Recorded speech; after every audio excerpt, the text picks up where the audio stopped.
김우영 위원님 질의해 주십시오. 네, 봉지욱 참고인님.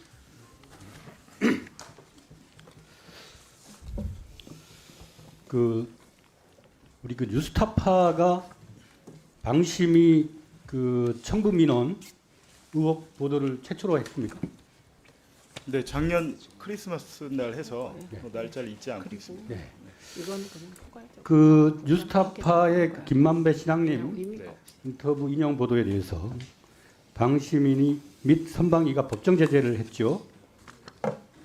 저희에 대해서는 할 수 없고요. 저희는 통신 쪽이라. 인용 보도한 네, 인용보다 매체 MBC, JTBC 등등에 대해서. 근데 이 민원을 유희림 씨의 친인척 네, 또 과거 인연이 있었던 사적 인연 관계자 네, 그런 분들이 민원을 제기를 했는데 네, 최근에 전 용산 대통령실 네, 선임 행정관의 김건희 여사의 공천 개입 의혹 관련 녹취록 네. 거기에 세민연이라고 하는 단체가 등장을 하죠. 네, 새로운 미래 세민연이란 시민단체가 새로운 있습니다. 민심이라고 알고 있습니다. 뭐 이름이 좀 오락가락하는데 네. 공식 명칭은 새로운 미래 세민연. 현판이 네. 그렇게 돼 있더라고요. 아, 그래요? 네, 거기에 세민연의 관련자가 네, 뉴스타파 김만배 신앙님 인터뷰 인용 보도에 대한 사주 민원을 제기한 자가 있죠. 말씀드리면 네. 9월 4일 국회에서 과방위였던 것 같아요. 그때 국민의힘 장제원 의원이 뉴스타파를 폐간해야 된다라고 하니까 이동관 방송통신위원장이 그것이 바로 원스트라이크 아웃이다라고 한 게 오후 4시 한 40분쯤이었고 그로부터 1시간 뒤인 9월 4일 오후 5시 43분쯤 첫 번째 민원이 들어오는데 뉴스타파 보도가 가짜이므로 이를 인용 보도한 매체들을 처벌해달라는 취지의 민원이 들어왔는데 그 민원을 낸 사람은 아까 바구기 미디어연대 대표가 아니고요. 지금 보니까 오늘 이 자리에 나오셨던데 김흥수 새로운 세민연 부회장입니다. 아, 김흥수 씨가 어디 계십니까? 네. 네, 김흥수님 네. 같이 마이크를 좀. 네. 네.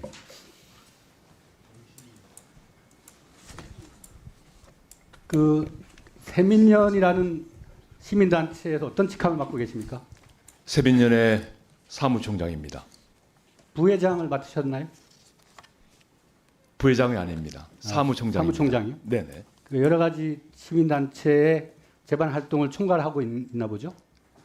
저희 단체의 사무를 보고 있습니다. 그러면 김대남 네. 용산 대통령실 전 선임 행정관이 녹취록을 통해서 언론에 대한 고발을 뒤에서 사주한 것이 나였다라고 했고 그 관련된 시민단체로 거론된 게 세민연인데 그것에 대해서 일말의 책임감 있습니까? 저는 정말 김대남 씨에게 물어보고 싶습니다. 왜 그런 말을 해서 그 세민연의 출범식에 네. 김대남 행정관이 축사를 했죠. 그랬던 걸로 기억하고 있습니다. 그 당시에 강승규 수석도 참여를 했었죠. 기사를 네, 세민연은 대선 때 선대본부에 참여했던 주요 인사들이 구성된 게 아닙니까? 당시에 캠프에 계셨던 분들도 계시고 또 그러면 네. 시민단체라고 하면 정권이 국민의 이익을 위해서 공권력을 과잉 행사하거나 잘못된 일을 갔을 때 그걸 바로잡는 역할, 어떤 시민적인 역할을 하는 곳인데 권력의 보위와 연관된 그런 것을 용산 대통령실로부터 사주를 받아서 고발을 대행했다. 이렇다면 대한민국의 국민의 권리를 순수하게 대변해야 할 시민단체의 역할을 방기하고 권력의 충견으로서 역할을 한 게 아닙니까? 지금 말씀하신 거는 저희가 대통령실의 사주를 받아서 어떤 고발했던 그런 네, 취지의 말씀이십니까? 그 행정관의 녹취에 따른 내용입니다. 그럼 제가 말씀을 드릴 수 있는 것은 저는 그 행정관으로부터 그럼 그 행정관의 그 진술에 대해서 즉각적으로 왜 그 보호 조치를 위한 고발을 한다거나 처분을 요청한다거나 하지 않습니까? 지금 그것보다도 제가 당장 이 방심위에 이 증인으로 지금 채택된 상황인데 그것은 최근에야 불거진 그런 것들이어서 지금 제가 경황이 없는데 다 이게 이런 것이 끝나고 나면은 저도 어떤 조치를 취할 예정입니다. 예, 들어가십시오. 네, 우리 봉지욱 참고인님. 네. 그러니까 그 비판 보도에 대해서 방심위가 네. 신속 심의 절차를 두고 또 민원을 사주하고 네. 그럼으로써 비판 보도 언론에 대해서 재가를 묵혔단 말입니다. 그리고 난 다음에 이 정권이 선출되지 않은 우리는 대통령을 뽑았는데 대통령 여사가 사실상 국정 전반에 개입을 하고 그것이 인사의 난맥, 유희림 같은 방송심의 제재의 순수성을 훼손하고 권력을 사적으로 남용하고 악용하는 자에 부역해가지고 이게 시대의 이 환관과 같은 존재예요. 이 유희림. 거기 계신 사무처 직원 여러분들도 그자의 그 악행에 대해서 묵과하면 안 돼요. 이거는. 우리 그 감사실장님. 예, 그 공익제보자 보호법 아시죠? 예 지금 보고 있습니다. 네, 그 보호법에 타법과 공익신고자에 관련된 사항이 충돌할 경우 어느 법이 우선으로 돼 있습니까?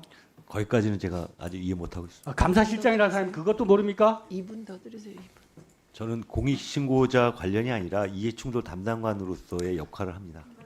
공공기관이든 감사실은 법률 담당, 예? 그리고 청렴 의무에 대한 교육, 제반 공직자가 지녀야 할 공직자의 자세와 연관된 감사를 하는 겁니다. 예방 교육도 해야 되고, 예 맞습니다. 예? 공익신고자 보호법에 따르면 공익신고로 인해서 시정명령이나 특정 행위나 금지를 명하는 행정처분이 있는 경우에는 포상금을 주도록 돼 있어요.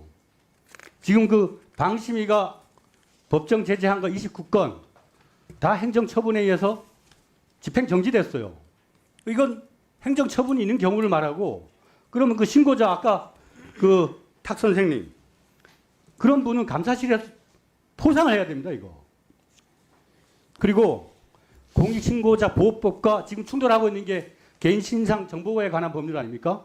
두 법이 충돌할 경우에는 공익신고자 보호법이 우선이에요. 법에 그렇게 명시가 되어 있습니다.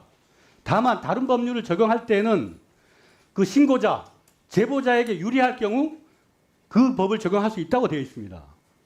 그럼 감사실장이라면 이 관련 법에 의거해서 행정기관의 장에게 공익신고자 보호법에 따라 신고자를 보호해야 할 의무가 있고 그 공공기관의 장은 그런 책무를 이행하도록 되어 있어요. 지금 저 공익신고자 보호과장님, 권익위의 과장님, 그 공익신고자 보호법에 법적 충돌이 있는 경우 다른 법률의 적용과 경합하는 경우에 공익신고자 보호법이 우선 적용되죠. 네, 그렇게 규정되어 있습니다. 그 지금 현재 경찰이 수사하고 있는 게 정보 보호에 관한 법률이죠. 네, 그렇게 알고 있습니다. 그 두 법이 충돌할 경우에는 신고자 보호법에 따라서 공익신고자 보호가 우선돼야 함에도 불구하고 지금 신고자가 지금 피해를 받고 있지 않습니까? 그럼 신고자 보호과장은 뭐 해야 됩니까? 경찰에 공문을 보내세요. 이 법에 따라서 신고자를 보호해야 할 책무가 있다고. 공공기관이 민원 사주한 것을 가지고 직원이 이것이 공익에 침해되는 경우라고 판단해서 제보하고 윗선에 알렸으면 거기에 따라서 포상을 해야 할 일을 어떻게 처벌받게 합니까? 그 권익위가 국민 권익을 보호해야 되는데 7개월 동안 이 권익위에 이첩된 사항을 뭉개고 있다가 결국 다시 돌려보냈어요. 어떻게 보면 포식자의 입속에 제보자를 넣어버린 겁니다. 과장님께서 마땅히 해야 할 업무입니다. 이게 공익신고자 보호법에 따라서 해야 할 업무예요. 그 업무에 따라서 지금 당당하게 피해를 더 드리세요. 1분. 합법을 우선시하지 아니하는 공익신고자 보호법에 따라서 신고자 보호법에 우선하여 그 제보자를 보호하도록 행정기관이든 혹은 경찰서든 간에 공문을 발송하십시오. 그렇게 해야 되는 거 아닙니까?